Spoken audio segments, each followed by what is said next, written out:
ಹೊಸ ಬಲ. ದೇವರಲ್ಲಿ ಹೇಳ್ತಿದ್ದಾನೆ, ನಿನ್ನ ಬಲವನ್ನು ನಾನು ಹೊಸದಾಗಿ ಮಾಡ್ತೇನೆ ಅಂತ ಈ ವಾಕ್ಯದಲ್ಲಿ ಹೇಳ್ತಿದ್ದಾನೆ. I will renew your strength. ಜನಗಳ ಮೇಲೆ ಡಿಪೆಂಡ್ ಆಗೋದು, ಹಣದ ಮೇಲೆ ಡಿಪೆಂಡ್ ಆಗೋದು, ಕೆಲಸದ ಮೇಲೆ ಡಿಪೆಂಡ್ ಆಗೋದು, ವಸ್ತುಗಳ ಮೇಲೆ ಡಿಪೆಂಡ್ ಆಗೋದು, ಇದು ಖಂಡಿತವಾಗ್ಲೂ ತಪ್ಪು. God is the source of all strength. ಎಲ್ಲ ಬಲದ ಮೂಲ ಯೇಸು ಕ್ರಿಸ್ತನ ಒಬ್ಬನೇ ನಮ್ಮ ಜೀವಿತದಲ್ಲಿ ಆಗಿರಬೇಕು. ಬಲಹೀನತೆಗಳ ಸಮಯದಲ್ಲಿ ಆತನ ಮೇಲೆ ಭರವಸೆ ಇಡುವಾಗ ಆತನ ನಮ್ಮನ್ನು ಬಲಪಡಿಸುವಂಥವನಾಗಿದ್ದಾನೆ. ಹೇಗೆ ಬರುತ್ತೆ ಬಲ? ದೋಸ್ ಹೂ ವೇಟ್ ಆನ್ ದ ಲಾರ್ಡ್. ಯಾರು ಕರ್ತನಲ್ಲಿ ಕಾದಿರ್ತಾರೋ ಹಲವಾರು ಕಾರಣಗಳಿಂದ ಸೋತೋಗ್ತಾರೆ. ನಮ್ಮೆಲ್ಲರಿಗೂ ಬಲ ಬೇಕು. ಸೊ ಕಾದಿರೋದು ಅಂದ್ರೆ ಏನು? ಆತನ ಸಮಯಕ್ಕೋಸ್ಕರ ಕಾದಿರೋದು. ಆತನು ಸರ್ವಶಕ್ತನಾದಂಥ ದೇವರಾಗಿದ್ದಾನೆ. ಸರ್ವಶಕ್ತಿಗೆ ಆತನೇ ಮೂಲವಾಗಿದ್ದಾನೆ. ಇವತ್ತು ನೀನು ಹಲವಾರು ಸಲ ಬೆಳಗ್ಗೆ ಎದ್ದಾಗ ನೀನು ಕೆಲಸದ ಮೇಲೆ ಡಿಪೆಂಡ್ ಆಗ್ತಿದ್ಯಾ? ಇಲ್ಲಪ್ಪ ದೇವರೇ ನಿನ್ನ ಮೇಲೆ ಡಿಪೆಂಡ್ ಆಗ್ತಿದೆ. ಆ ರೀತಿಯಾಗಿ ನಾವು ದೇವರ ಮೇಲೆ ಆತ್ಕೊಳ್ಳುವಾಗಲೇ ದೇವರು ನಮ್ಮನ್ನು ಬಲಪಡಿಸುವುದಕ್ಕೆ ಸಾಧ್ಯ. ಆತನಿಗೆ ತಿಳುವಳಿಕೆ, ಆತನ ಏನು ಮಾಡ್ತಿದ್ದಾನೆ ಅನ್ನೋದು ದೇವರಿಗೆ ಗೊತ್ತು. ಸೊ ಹಲವಾರು ಸಲ ನಮ್ಮ ಜೀವಿತದಲ್ಲಿ ಏನಾಗುತ್ತೆ, ಪ್ರತಿಯೊಂದು ಸಲ ಪರಿಸ್ಥಿತಿಗಳು ಬದಲಾಗ್ತಿರುತ್ತೆ, ಜನಗಳು ಬದಲಾಗ್ತಾ ಇರುತ್ತೆ, ಕೆಲಸಗಳು ಬದಲಾಗ್ತಾ ಇರುತ್ತೆ, ಕುಟುಂಬದಲ್ಲಿ ಆರೋಗ್ಯದ ಸ್ಥಿತಿಗಳು ಬದಲಾದಾಗ ನಾವು ಅದನ್ನು ನೋಡುವಾಗ ನಮ್ಮ ಬಲ ಕುಗ್ಗೋಗುತ್ತೆ. ಕರೆಕ್ಟಾ? ನಾವೆಲ್ಲರೂ ಕುಗ್ಗೋಗ್ತೇವೆ. ಸುಮಾರು ಸಲ ಜನಗಳ ಮಾತಿನಿಂದ ಕುಗ್ಗೋಗ್ಬೋದು, ಅಥವಾ ನನ್ನಲ್ಲಿರುವಂತಹ ಬಲಹೀನತೆಗಳಿಂದ ಕುಗ್ಗೋಗ್ಬೋದು. ಅದಕ್ಕೆ ದೇವ್ರು ಹೇಳ್ತಿದ್ದಾನೆ, ನೀನು ದೇವರನ್ನ ಎದುರು ನೋಡಬೇಕು. Remember to look up. ನಿನಗೆ ಗೊತ್ತಿರಬೇಕು, ನೀನು ಅದನ್ನ ಕೇಳಿದ್ದನ್ನ ನೀನು ಜ್ಞಾಪಿಸ್ಕೋಬೇಕು. ನಿನಗೆ ಗೊತ್ತಿಲ್ಲವೋ, ನೀನು ಕೇಳಿಲ್ಲವೋ, ಅದನ್ನ ನೀನು ಮತ್ತೆ ಕೇಳಿದ್ದನ್ನ, ಮತ್ತೆ ನೀನು ಅನುಭವಿಸಿದ್ದನ್ನ, ನೀನು ಅದರ ಕಡೆಗೆ ಮತ್ತೆ ನೀನು ವಾಪಸ್ ಬರುವಾಗ ದೇವರು ನಿನ್ನ ಬಲಪಡಿಸುವುದಕ್ಕೆ ಸಾಧ್ಯ. ಬಹು ಬಲವನ್ನು ಕೊಡುತ್ತಾನೆ. ಯಾರಿಗೆ ದೇವರು ಕೊಡ್ತಾನೆ? ದಣಿದವನಿಗೆ, ಬಲಹೀನನಿಗೆ. ಸೊ ನಮ್ಮ ಆಟಿಟ್ಯೂಡ್ ಹೆಂಗಿರಬೇಕು? ನನ್ನ ಹತ್ರ ಬಲ ಇಲ್ಲ ಅಂತ ನಾವು ಬದುಕಬೇಕು. This is reality. ಎಲ್ಲರೂ ಸೋಲುವಂಥ ಪರಿಸ್ಥಿತಿ ಇರುತ್ತೆ. ಸೊ ನಾವು ನಮ್ಮ ಆಟಿಟ್ಯೂಡ್ ಹೆಂಗಿರಬೇಕು ಅಂದರೆ, ನಾನು ದಣಿದವನು, ನಾನು ಬಲಹೀನನಾಗುವುದಕ್ಕೆ ಸಾಮರ್ಥ್ಯವುಳ್ಳವನು. ಆದರೆ ನನ್ನ ಆಟಿಟ್ಯೂಡ್, ನನ್ನ ಹತ್ರ ಬಲ ಇದೆ ಅಂತ ನಿಂತ್ಕೊಂಡ್ರೆ ದೇವರು ಅವನಿಗೆ ಬಲ ಕೊಡುವುದಕ್ಕೆ ಸಾಧ್ಯ. ನನ್ನ ಹತ್ರ ಜ್ಞಾನದ ಬಲ ಇದೆ, ಹಣದ ಬಲ ಇದೆ, ಅಭಿಷೇಕದ ಬಲ ಇದೆ. ಆ ಒಂದು ಮನೋಭಾವದಲ್ಲಿ ಬದುಕಿದ್ರೆ ದೇವರು ಬಲಪಡಿಸುವುದಕ್ಕಾಗಲ್ಲ. ದೇವರು ಯಾರನ್ನು ಬಲಪಡಿಸ್ತಾರೆ ಗೊತ್ತಾ? ದೇವರೇ, ನನ್ನ ಹತ್ರ ಬಲ ಇಲ್ಲ ಸ್ವಾಮಿ, ನನ್ನ ಹತ್ರ ಅಷ್ಟೊಂದು ಜ್ಞಾನ ಇಲ್ಲ, ನಾನು ನಿನ್ನ ಹತ್ರ ಬರ್ತೇನೆ, ನನಗೆ ನೀನು ಸಹಾಯ ಮಾಡು. ದೇವರು ಹೇಳ್ತಿದ್ದಾನೆ, ದಣಿದವನಿಗೆ ಶಕ್ತಿಯನ್ನು, ಬಳಲಿದವನಿಗೆ ಬಲವನ್ನು ದೇವರು ಕೊಡುವಂಥವನಾಗಿದ್ದಾನೆ ಅಂತ ಹೇಳುತ್ತೆ. ದೇವರು ಎಷ್ಟು ಶಕ್ತಿ ಉಳ್ಳವನು ಅಂತ ಗೊತ್ತಾಗಬೇಕಾ? ನೀನು ಎಷ್ಟು ನಿರ್ಬಲವನು ಅಂತ ನೀನು ಒಪ್ಕೊಂಡಾಗಲೇ ಆತನು ಎಷ್ಟು ಶಕ್ತಿವಂತನಾಗಿದ್ದಾನೆ ಅಂತ ಗೊತ್ತಾಗುತ್ತೆ. ಎಕ್ಸೆಪ್ಟ್ ಮಾಡ್ಕೊಳ್ಳಿ. ಪೌಲ ಎಷ್ಟು ದೊಡ್ಡ ಸೇವಕ, ಎಷ್ಟು ದೊಡ್ಡ ಅಭಿಷಕ್ತನ. ಅವನು ಬೈಬಲ್ ಹೇಳುತ್ತೆ, 3ನೇ ಪರಲೋಕಕ್ಕೆ ಹೋಗಿ ದೇವ್ರ ಹತ್ರ ಮಾತಾಡಿದವನು. ಅವನೇನು ಹೇಳ್ತಾನೆ ನೋಡಿ, 2 ಕೊರಿಂಥದವರಿಗೆ ಬರೆದ ಪುಸ್ತಕ 12ನೇ ಅಧ್ಯಾಯದಲ್ಲಿ ಅವನೇನು ಹೇಳ್ತಾನೆ? 10ನೇ ವಾಕ್ಯವನ್ನು ನೋಡಿ. ಆಕ್ಚುಲಿ 8ನೇ ವಾಕ್ಯದಿಂದ ನೋಡಿದ್ರೆ ನಿಮ್ಗೆ ಅರ್ಥ ಆಗುತ್ತೆ. ಆದುದರಿಂದ ನಾನು ಕ್ರಿಸ್ತನ ನಿಮಿತ್ತ ನಿರ್ಬಲಾವಸ್ಥೆಗಳಲ್ಲಿ, ಅವಮಾನಗಳಲ್ಲೇ, ಕೊರತೆಗಳಲ್ಲಿ, ಹಿಂಸೆಗಳಲ್ಲಿ, ಇಕ್ಕಟ್ಟುಗಳಲ್ಲಿ, ಯಾಕೆಂದರೆ ನಾನು ಯಾವಾಗ ನಿರ್ಬಲನಾಗಿದ್ದೇನೋ ಆವಾಗಲೇ. ಯಾರು ದೇವರಲ್ಲಿ ಕಾಯುವಂಥವರಾಗಿರ್ತಾರೋ ಅವ್ರಿಗೆ ಮಾತ್ರ ಬಲ ಕೊಡುತ್ತೆ. ನಾನು ಹಿಂಗೆ ಹೇಳ್ತೇನೆ, ನಾವು ಯಾವಾಗಲೂ ಅರ್ಜೆಂಟಲ್ಲಿ ಇರ್ತೇವೆ, ದೇವ್ರು ಯಾವತ್ತೂ ಅರ್ಜೆಂಟಲ್ಲಿ. ಬೆಳಗ್ಗೆ ಎದ್ದಾಗ ಕೆಲ್ಸಕ್ಕೆ ಹೋಗ್ಬೇಕು, ಎಲ್ಲ ಅರ್ಜೆಂಟಲ್ಲಿ. ಯಾರು ತಾನೇ ಇವತ್ತು ಸಮಾಧಾನವಾಗಿ ಕೆಲಸ ಮಾಡ್ತಾರೆ? ಯೋಚನೆ ಮಾಡಬೇಕು, ತಿಂಡಿ ಮಾಡಬೇಕು, ಸ್ಕೂಲಿಗೆ ಹೋಗ್ಬೇಕು, ಗಾಡಿ ಪೆಟ್ರೋಲ್ ಹಾಕ್ಸ್ಬೇಕು, ಊರಿಗೆ ಹೋಗ್ಬೇಕು, ಟ್ರಾನ್ಸ್ಫರ್ ಮಾಡಬೇಕು, ಅಲ್ಲಿಗೆ ಹೋಗ್ಬೇಕು. ಯಾರಾದರೂ ಸಮಾಧಾನವಾಗಿದ್ದಾರೆ ಇವತ್ತಿನ ಕಲ್ಚರಲ್ಲಿ? ಕಾರ್ ತೊಗೊಳಕ್ಕೆ ಹೋಗುವಾಗಲೂ ಎಲೆಕ್ಟ್ರಿಕ್ ವೆಹಿಕಲ್ ತಗೊಳ್ತಿದ್ದೀರಾ, ಬೈಕ್ ತೊಗೊಳ್ತಿದ್ದೀರಾ, ಸರ್ ಚಾರ್ಜ್ ಆಗೋಕ್ಕೆ ಎಷ್ಟೊತ್ತಾಗುತ್ತೆ ಸರ್? 1 ಅವರ? ಅಯ್ಯಯ್ಯೋ, ಅಷ್ಟೊತ್ತೆಲ್ಲ ಆಗಲ್ಲ. ಫಾಸ್ಟ್ ಚಾರ್ಜಿಂಗ್ ಇಲ್ಲ. ಇವತ್ತು ಮೊಬೈಲ್ಗೂ ಅಷ್ಟೇ, ಫಾಸ್ಟ್ ಚಾರ್ಜಿಂಗ್ ಮೊಬೈಲ್ ಕೊಡಿ. 90 ವಾಟ್ಸ್ ಇದೆಯಾ, 65 ವಾಟ್ಸ್ ಇದೆಯಾ? 20 ವಾಟ್ಸ್ ಅಂದರೆ 1.5 ಗಂಟೆ ಟೈಮ್ ಆಗುತ್ತೆ. ಅಷ್ಟೊತ್ತೆಲ್ಲ ಆಗಲ್ಲ ಸರ್. ಫಾಸ್ಟ್ ಚಾರ್ಜಿಂಗ್ ಬೇಕು, ಫಾಸ್ಟ್ ಚಾರ್ಜಿಂಗ್ ಲ್ಯಾಪ್ಟಾಪ್ ಬೇಕು, ಫಾಸ್ಟ್ ಚಾರ್ಜಿಂಗ್ ಮೊಬೈಲ್ ಬೇಕು, ಫಾಸ್ಟ್ ಚಾರ್ಜಿಂಗ್ ಎಲ್ಲ ಫಾಸ್ಟ್. ಪ್ರಾರ್ಥನೆಯಲ್ಲೂ ಫಾಸ್ಟ್. ದೇವ್ರು ಹೇಳ್ತಿದ್ದಾನೆ, ಯಾರು ಕರ್ತನಲ್ಲಿ ಕಾದಿರುವಂಥವ್ರಾಗ್ತಾರೋ ಅವರನ್ನೇ ದೇವರು ಬಲಪಡಿಸುವುದಕ್ಕಾಗ. ಗಾಡ್ ಹರಿಬರಿ, ಎಲ್ಲ ಹರಿಬರಿ, ಪ್ರಾರ್ಥನೆಯೂ ಹರಿಬರಿ. ಅದಕ್ಕೆ ಜನಗಳು ನಿರ್ಬಲರಾಗಿದ್ದಾರೆ. ಅರ್ಜೆಂಟ್ ಆಗಿರುವವನಿಗೆ ಟೆನ್ಷನ್ ಜಾಸ್ತಿ, ಚಿಂತೆ ಜಾಸ್ತಿ, ಆಂಗ್ಸೈಟಿ, ವರಿ, ಡೌಟು. ಇದೆಲ್ಲ ಬರೋದು ಅರ್ಜೆಂಟ್ ಆಗಿರುವಂಥವನಿಗೆ. ದೇವ್ರು ಹೇಳೋದು ನಾನು ಬಲ ಕೊಡೋದು ಯಾರಿಗೆ ಗೊತ್ತಾ? ಒಂದು ವಾಕ್ಯ ನೋಡ, ಕೀರ್ತನೆ 27ನೇ ಅಧ್ಯಾಯದ 14ನೇ ವಾಕ್ಯ. ಧೈರ್ಯ, ಕರ್ತನಿಗೆ ಕಾದಿದ್ರೇನೆ ಧೈರ್ಯ ಬರೋದು. ಇಂಪಾಸಿಬಲ್, ಅದರ್ವೈಸ್ ಬೇರೆ ಯಾವುದೇ ಶಾರ್ಟ್ ಕಟ್ ಮಾಡಬೇಡಿ. ಹಲವಾರು ಜನ ಶಾರ್ಟ್ ಕಟ್ ಮಾಡ್ತಾರೆ. ಕರ್ತನಿಗಾಗಿ ಕಾದಿರುವವನನ್ನೇ ದೇವರು ಬಲಪಡಿಸುವುದಕ್ಕೆ ಸಾಧ್ಯ. ಡಿಸೈಡ್ ಫ್ರಮ್ ನಾವು, ದೇವರೇ ನಾನು ಬೆಳಗ್ಗೆ ಬೇಗ ಎದ್ದೊಳ್ತೇನೆ, 1 hour ನಿನ್ನ ಸನ್ನಿಧಾನದಲ್ಲೋ ಅಥವಾ ವಾಕ್ಯಕ್ಕೆ ಇಷ್ಟೊತ್ತು, ಪ್ರಾರ್ಥನೆಗೆ ಇಷ್ಟೊತ್ತು, ಆರಾಧನೆಗೆ ಇಷ್ಟೊತ್ತು ಸಮಯ ಕೊಟ್ಟು ದೇವರಲ್ಲಿ ನಾನು ರಿಲ್ಯಾಕ್ಸ್ಡ್ ಆಗಿ ದೇವರಲ್ಲಿ ಕಾದಿರುವಾಗಲೇ ದೇವರು ಪ್ರತಿದಿನ ನನ್ನ ಬಲಪಡಿಸುವುದಕ್ಕೆ ಸಾಧ್ಯ. ನೀನು ಇರಬೇಕಾದ ಸ್ಥಳದಲ್ಲಿ ನೀನು ಇರಲಿಲ್ಲ ಅಂದರೆ, ಓಕೆ, ನಮ್ಮೆಲ್ಲರಿಗೂ ಇದು ಪ್ರಾಬ್ಲಮ್. ನಾವು ಇರಬೇಕಾದ ಸ್ಥಳದಲ್ಲಿಲ್ಲ, ಇರಬೇಕಾದಂಥ ಹಣ ನನ್ನ ಹತ್ರ ಇಲ್ಲ, ಇರಬೇಕಾದ ನನ್ನ ಕೆಲಸ ಇಲ್ಲ, ಇರಬೇಕಾದ ನನ್ನ ಆರೋಗ್ಯದಲ್ಲಿಲ್ಲ ಅಂದರೆ ನಾವೇನು ಮಾಡ್ತೇವೆ? ತಲೆ ಕೆಡಿಸ್ಕೊಂಡು ನಾವು ಬೇಗನೆ ಬಿಟ್ಬಿಡ್ತೇವೆ. ಕೆಲಸ ಆಗಿರ್ಬೋದು, ದೇವ್ರ ಮೇಲೆ ನಂಬಿಕೆನೂ ಹಲವಾರು ಸಲ ಆಗಿರ್ಬೋದು. ಈ ವಾಕ್ಯದಲ್ಲಿ ದೇವ್ರು ಏನು ಹೇಳ್ತಿದ್ದಾನೆ? ಅಷ್ಟು ಸುಲಭವಾಗಿ ಬಿಡಬೇಡ, ಮೊಣಕಾಲೂರಿ ದೇವರಲ್ಲಿ ಕಾದಿರುವಂಥವನಾಗಿರುವಂಥ ದೇವರು. ಬಲಹೀನತೆ ಇದೆ, ಆದರೆ ನಾನು ಬಲಹೀನತೆಗೆ ಒಂದು ದಾರಿಯನ್ನು ನಿನಗೆ ಮಾಡಿದ್ದೇನೆ ಅಂತ ದೇವರು ತೋರಿಸ್ತಾ ಇದ್ದಾನೆ. ಇದಕ್ಕೆ ಒಂದು ದಾರಿ ಇದೆ, ಇದರಿಂದ ನೀನು ಹೊರಗಡೆ ಬರ್ಬೋದು. ಪ್ರತಿಯೊಂದು ಪರಿಸ್ಥಿತಿಯಲ್ಲಿ ದೇವರು ಬಲಪಡಿಸುವುದನ್ನು ನನಗೆ ತೋರಿಸುವಂಥವನಾಗಿರ್ತಾನೆ. ಸೊ ಹೌದು, ನಾವು ಮನುಷ್ಯನಾಗಿ ನಾನು ಜೀವಿಸುವಾಗ ನನಗೊಂದು ಲಿಮಿಟೇಷನ್ ಇದೆ. ನಾನು ಆವಾಗವಾಗ ಸೋತೋಗ್ತೇನೆ, ಆವಾಗವಾಗ ನಾನು ಬಳಲು ಹೋಗ್ತೇನೆ, ಆವಾಗವಾಗ ನಾನು ದಣದು ಹೋಗ್ತೇನೆ. ಬಟ್ ಆತ್ಮದಲ್ಲಿ ದೇವರು ಒಂದು ಸಿಸ್ಟಮನ್ನು ಡೆವಲಪ್ ಮಾಡಿದ್ದಾನೆ. ಅವರು ಹೆಂಗೆ ಅಂದರೆ, ದೇವರಲ್ಲಿ ಕಾದಿರುವಂಥವರಾದರೆ, ಅವರು ದೇವರ ಮೇಲೆ ಭರವಸೆ ಇಟ್ಟು ದೇವರಲ್ಲಿ ನಿರೀಕ್ಷೆ ಇಡುವಂಥವರಾದರೆ ಹದ್ದಿನಂತೆ ಹಾರುವಂಥವರಾಗ್ತಾರೆ ಅಂತ. ಶರೀರದಲ್ಲಿ ಲಿಮಿಟೇಷನ್ ಇದೆ, ಆತ್ಮದಲ್ಲಿ ಒಂದು ಸಿಸ್ಟಮ್ ಇದೆ. ಆ ಸಿಸ್ಟಮನ್ನು ನಾವು ಆಕ್ಟಿವೇಟ್ ಮಾಡೋದನ್ನು ಕಲಿಬೇಕು. ಆಮೇಲೆ ಶರೀರದ ಪ್ರಕಾರ ಜೀವಿಸಬೇಡ. ಒಂದು ರೀತಿಯಲ್ಲಿ ಹೇಳಬೇಕಂದ್ರೆ, ಶರೀರಕ್ಕೆ ಒಳಗಾಗಬೇಡ. ಪ್ರಾರ್ಥನೆ ಮಾಡಬೇಡ ಅಂತ ಶರೀರ ಹೇಳುತ್ತೆ, ಆತ್ಮದ ಸಿಸ್ಟಮ್ ಹೇಳುತ್ತೆ, ಇಲ್ಲ ಚಾಮರಾಜ್, ಬೆಳಿಗ್ಗೆ ಬೇಗ ಎದ್ದೇಳು, ಪ್ರಾರ್ಥನೆ ಮಾಡು, ದೇವರಲ್ಲಿ ಕಾದಿರು, ನೀನು ಹದ್ದಿನಂತೆ ಹಾರುವಂಥವನಾಗಿರ್ತೀಯ, ನೀನು ಓಡಿ ದಣಿಯುವುದಿಲ್ಲ, ನೀನು ನಡೆದು ಬಳಲು ಹೋಗುವುದಿಲ್ಲ ಅಂತ ನನ್ನ ವಾಕ್ಯ ನನಗೆ ಹೇಳುವಂಥದ್ದಾಗಿದೆ. ದೇವರು ಮಾತಾಡಿದರೆ ಅದನ್ನು ಪೂರೈಸುವಂಥವನಾಗಿರ್ತಾನೆ. Don't give up. ಹಾಗೆ ಅದ್ಭುತಕ್ಕೋಸ್ಕರ ಹಲವಾರು ಜನ ಕಾಯ್ತಿದ್ದಾರೆ. ಬೆಥೆಸ್ದ ಕೊಳದ ಪಕ್ಕದಲ್ಲಿ ಒಬ್ಬ 38 ವರ್ಷದಿಂದ ಕಾದಿದ್ದಾನೆ. ಅವನು ಯಾರು ದೇವದೂತನು ಬಂದ ನೀರನ್ನು ಕಲ್ಕುವಾಗ ಯಾರ ನೀರೊಳಗಡೆ ಬೀಳ್ತಾರೋ ಅವ್ರಿಗೆ ಸೌಖ್ಯ ಆಗುತ್ತೆ ಅಂತ ಬೈಬಲ್ ಬರೆದಿತ್ತು. ಆದರೆ 1 ವರ್ಷ ಕಾದ, ಆಗಲಿಲ್ಲ. ಡೋಂಟ್ ವರಿ ಅಪ್ಪ, ಖಂಡಿತವಾಗ್ಲಿ ಈ ವರ್ಷ ಇಲ್ಲ, ಮುಂದಿನ ವರ್ಷ ಆಗ್ತಾ ಇತ್ತು.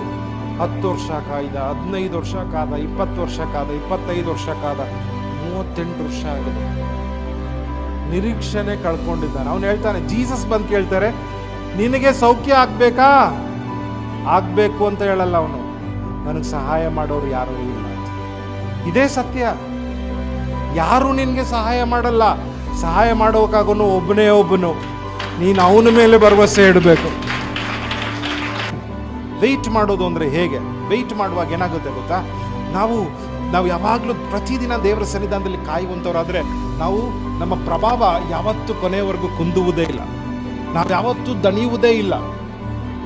ಸಾಧ್ಯ ಇದೆ. ಯಾವ ವಿಚಾರಕ್ಕೂ ತಲೆ ಕೆಡಿಸ್ಕೊಳ್ಳೋ ಅವಶ್ಯಕತೆನೇ ಬರಲ್ಲ ಕಾದಿರೋದು ಅಂದರೆ ಏನು? ನಾನು 4 ವಿಚಾರವನ್ನು ಹೇಳಿ ಇವತ್ತಿನ ಸಂದೇಶವನ್ನು ಮುಗಿಸೋದಕ್ಕೆ ಇಷ್ಟಪಡ್ತೇನೆ. ಕಾದಿರುವುದಂದರೆ ಕರ್ತನ ಕಡೆಗೆ ನೋಡೋದು. ಎಲ್ಲ ಏನು ಗೊತ್ತಾ? ಕಂಪ್ಲೀಟ್ ಡಿಪೆಂಡೆನ್ಸ್ ಆನ್ ಗಾಡ್, ಸಂಪೂರ್ಣವಾಗಿ ದೇವರ ಮೇಲೆ ಹತ್ಕೊಂಡಿರೋದು. ಉದಾಹರಣೆ ಕೊಡ್ತೇನೆ ಅಂದರೆ, ಗಾಡಿ ಓಡಿಸ್ಬೇಕಾದ್ರೆ ಡ್ರೈವರ್ ಹೇಳ್ಕೊಡ್ತಾನೆ, ಯಾವಾಗಲೂ ಮುಂದೆ ನೋಡು.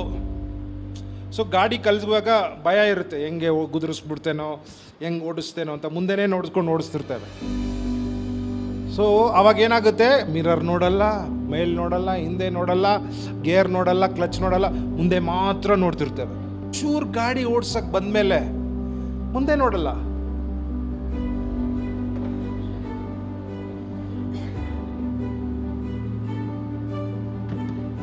ಕಾನ್ಫಿಡೆಂಟ್ ಆತ್ಮಿಕ ಜೀವನನೂ ಹಂಗೆ.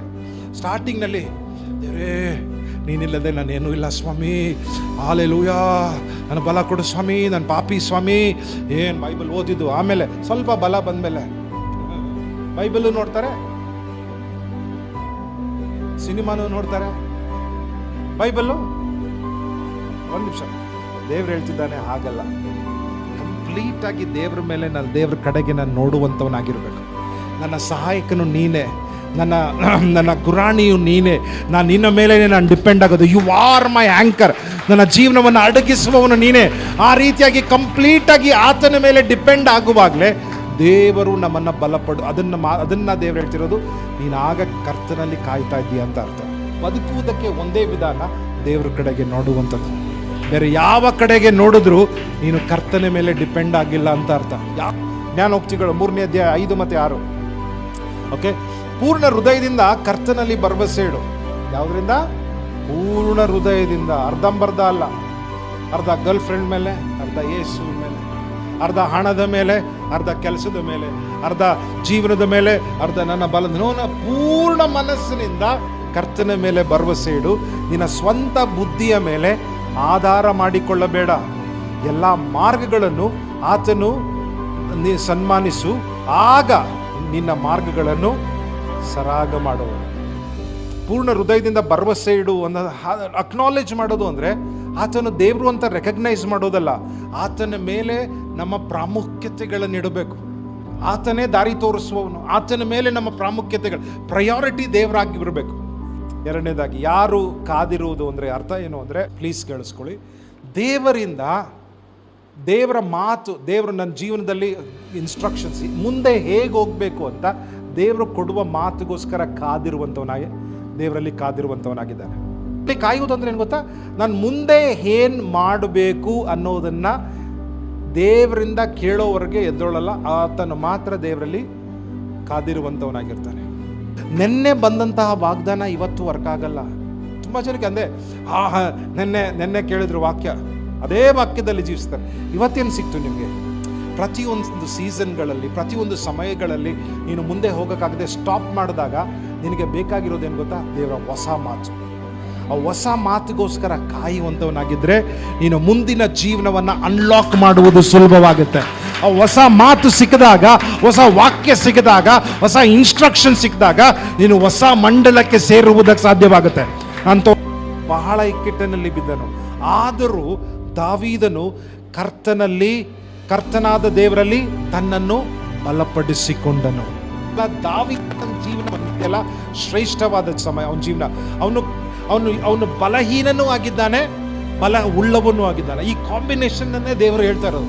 ನಾವು ಎಷ್ಟು ಬೇಗ ಅರ್ಥ ಮಾಡ್ಕೊಳ್ತೀವೋ, ನನ್ನ ಹತ್ರ ಬಲ ಇಲ್ಲ, ನನ್ನ ಹತ್ರ ಬಲ ಇದೆ. ಹೌದು, ನನ್ನ ಶರೀರದಲ್ಲಿ ಬಲ ಇಲ್ಲ, ಅದರ ಆತ್ಮದಲ್ಲಿ ಬಲ ಇದೆ. ಸೊ ಕುಗ್ಗೋದಾಗ ಏನು ಮಾಡ್ದ ದಾವೀದ? ತಲೆ ಕೆಡಿಸ್ಕೋಬೇಡ, ಕರ್ತನ ನಿನ್ನ ಜೊತೆಗಿದ್ದಾನೆ. ಕರ್ತನಲ್ಲಿ ಬಲಪಡಿಸಿಕೊಂಡನು. ದೇವರಲ್ಲಿ ಕಾದಿರೋದು ಅಂದರೆ ಮೂರ್ಖತನ ಅನ್ಸುತ್ತೆ.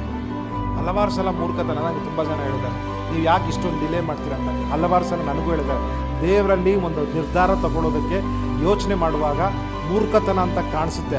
ಆದರೆ ನಿರ್ಧಾರ ಬಂದ ಮೇಲೆ ಎಲ್ಲರಿಗೂ ಗೊತ್ತಾಗುತ್ತೆ ದೇವರು ಕೊಟ್ಟಂತಹ ಆಲೋಚನೆನೇ ಸರಿಯಾದದ್ದಾಗಿರುತ್ತೆ.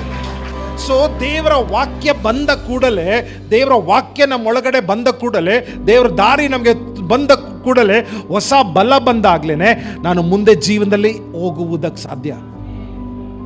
We can accelerate. ಅಂದರೆ ಸುಮ್ಮನೆ ಅಲ್ಲ, ಫಾಸ್ಟಾಗಿ ಹೋಗುವುದಕ್ಕೆ ಸಾಧ್ಯ, ಬಲವುಳ್ಳವರಾಗಿ ನಿಂತ್ಕೊಳ್ಳುವುದಕ್ಕೆ ಸಾಧ್ಯ. ಯಾವಾಗಲ ವಾಕ್ಯಕ್ಕೆ ಬಂದಾಗಲೇ.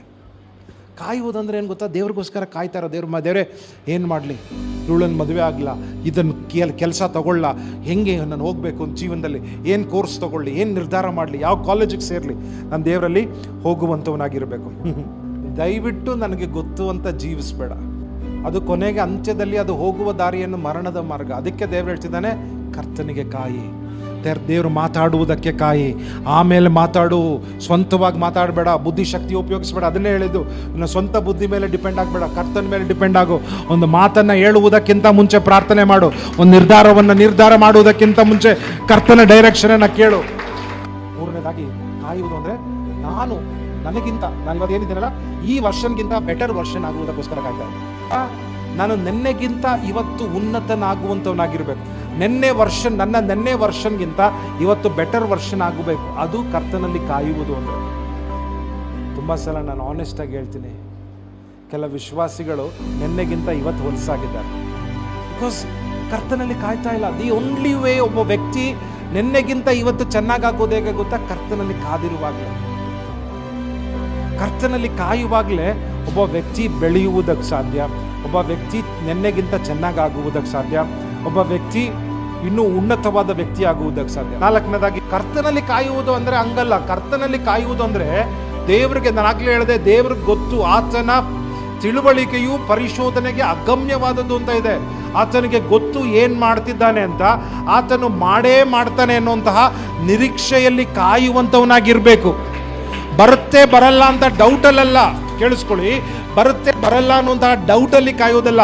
ನನ್ನ ದೇವರು ಖಂಡಿತವಾಗ್ಲೂ ಕಾರ್ಯ ಮಾಡ್ತಾನೆ ಅನ್ನೋ ಒಂದು ಅಪೇಕ್ಷೆಯಿಂದ, ಅನ್ನೋ ಒಂದು ನಂಬಿಕೆಯಿಂದ, ಅನ್ನೋ ಒಂದು ಆಶ್ವಾಸನೆಯಿಂದ ನೀನು ಕಾಯುವಾಗಲೇ ದೇವರು ನಿನಗೆ ಬಲ ಕೊಡುವುದಕ್ಕೆ ಸಾಧ್ಯ. ನಾಯಿಗೆ ಭಯದ ಸ್ಮೆಲ್ ಬಂದ್ರೆ ಅಟ್ಟಿಸ್ಕೊಂಡ್ಬರ್ತವೆ, ಸೈಕಾಲಜಿ ಅದಕ್ಕೆ. ಅರ್ಥ ಆಗ್ತಿದೆ ನಾನು ಹೇಳ್ತಾ ಇರೋದು? ಸೊ ಅದು ಶತ್ರು ಕೆಲಸ ಮಾಡುವಂಥ ರೀತಿ. ಭಯ ಎಲ್ಲಿರುತ್ತೋ ಅಲ್ಲಿ ನಿನ್ನ ಅಟ್ಟಿಸ್ಕೊಂಡ್ಬರ್ತಾನೆ. ದೇವ್ರು ಹೆಂಗೆ ಕೆಲಸ ಮಾಡ್ತಾರೆ ಗೊತ್ತಾ? ನಂಬಿಕೆ ಎಲ್ಲಿದೆಯೋ ಅಲ್ಲಿ ದೇವರು ಹೊಸ ಬಲವನ್ನು ತುಂಬಿಸುವಂಥದ್ದು. God smells faith. ದೇವರು ನಂಬಿಕೆಯನ್ನು ನೋಡುವಂಥವನಾಗಿರ್ತಾನೆ. ಎಲ್ಲಿ ನಂಬಿಕೆ ಇರುತ್ತೋ ಅಲ್ಲಿ ಆತನು ಕೆಲಸ ಮಾಡುವಂಥವನಾಗಿರ್ತಾನೆ. ಸೊ ಕಾಯುವುದು ಅಂದರೆ ಹೆಂಗಿರುತ್ತೆ?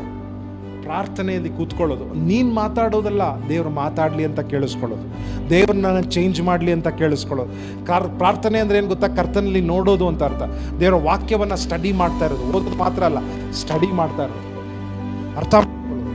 ಸೊ ನಾನು ಸದುತ್ತರವನ್ನು ಎದುರು ನೋಡ್ತಾ ಇದ್ದೀನಿ. ಅದು ಕಾಯುವುದು ಅಂದರೆ ಅದು. ನಾನು ಹೇಳಿದ್ದಾನೆ, ದೇವರು ನನಗೆ ಉತ್ತರ ಕೊಡ್ತಾನೆ. ಖಂಡಿತವಾಗ್ಲೂ ನನ್ನ ದೇವರು ಉತ್ತರ ಕೊಡುವಂಥ ದೇವರು, ವಿಶ್ವಾಸಕ್ಕೆ ಅವನು ಮಾನ್ಯತೆ ಕೊಡುವಂಥ ದೇವರು, ಪ್ರಾರ್ಥನೆಗೆ ಉತ್ತರ ಕೊಡುವಂಥ ದೇವರು, ಚಪ್ಪಾಳೆಗೆ ಆರಾಧನೆಗೆ ಸ್ವೀಕಾರ ಮಾಡಿ ಇಳಿದು ಬರುವಂಥ ದೇವರು. ಆ ಅಪೇಕ್ಷೆಯಲ್ಲಿ ದೇವರು ಹೇಳ್ತಿದ್ದಾನೆ, ಕಾದಿರಬೇಕು ದಿನ. ಹಲ್ಲೆಲೂಯಾ. ಆಗ್ಲೇ ದೇವರು ಹೊಸ ಬಲ ಕೊಡುವುದಕ್ಕೆ. ಕೇಳಿಸ್ಕೊಂಡ್ರಲ್ವ ನಾವೆಲ್ಲರೂ? ಏನ್ ನಿನ್ನನ್ನು ಕುಗ್ಗಿಸುವುದಕ್ಕೆ ಪ್ರಯತ್ನ ಮಾಡ್ತಾ ಇದೆಯೋ, ನೀನು ದೇವರಲ್ಲಿ ಕಾದಿದ್ರೆ ಅದು ನಿನ್ನನ್ನು ಹದ್ದಿನಂತೆ ಬೆಟ್ಟವನ್ನು ಏರಿಸುವಂಥದ್ದಾಗಿರುತ್ತೆ.